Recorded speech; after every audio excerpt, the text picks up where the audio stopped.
Yesterday, Russian air assaults and missile attacks attacked Kyiv and other key towns in Ukraine, after the loss of the Black Sea Fleet's flagship. Russian soldiers advanced on the beleaguered port of Mariupol, seeking to make up for failing to conquer Kyiv with their first major victory of the war. "The situation is quite severe in Mariupol," said President Volodymyr Zelenskiy. "Our troops and wounded are obstructed. A humanitarian emergency. Regardless, the men protect." This would halt any discussions between Ukraine and Russia, Zelensky added in the interview. Moscow claimed to have hit a tank maintenance plant in Kyiv. An explosion was heard and smoke was spotted in Darnytskyi. It seems one individual died as doctors battled to rescue others.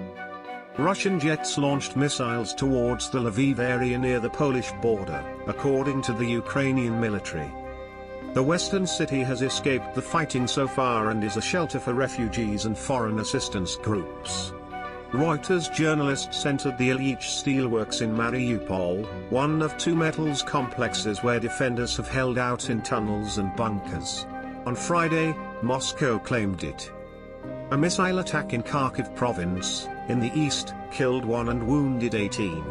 Russia claimed it had hit a military vehicle repair plant in Mykolaiv, near the southern border. The assaults came hours after Russia said it will increase long-range strikes in reprisal for unnamed acts of sabotage and terrorism. Kyiv and Washington claim Ukrainian rockets sank the ship, a sign of defiance. An estimated 500 people were evacuated off the ship following a fire. After retreating from the north after an attack on Kyiv that was defeated on the outskirts of the city, Russia is now seeking to grab land in the south and east. Russian soldiers withdrawing from the north left cities strewn with dead residents, proof of what US President Joe Biden termed genocide last week.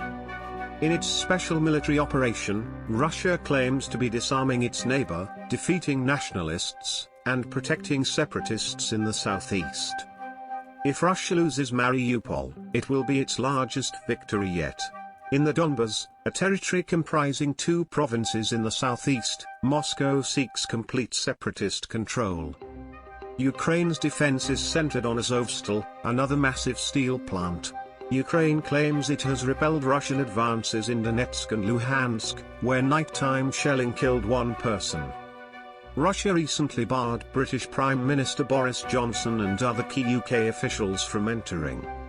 The latest entry blacklist includes Deputy Prime Minister Dominic Raab, Foreign Secretary Liz Truss, and Defense Secretary Ben Wallace.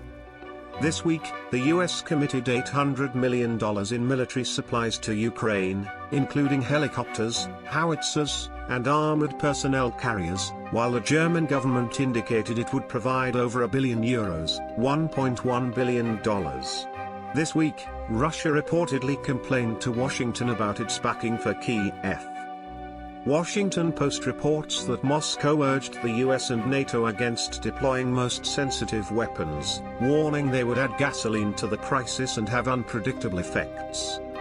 Zelensky warned Friday that Russia may use nuclear weapons if the invasion fails, echoing recent CIA Director William Burns' statements. Zelensky estimated 2,500 to 3,000 Ukrainian soldiers and 20,000 Russian forces had been killed.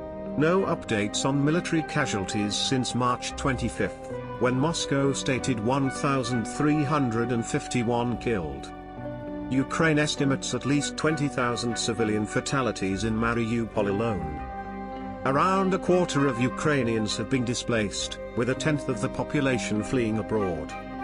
Despite the Russian bombardment, the Italian and French embassies in Kyiv resumed operations for the first time since the conflict began, their diplomats stated.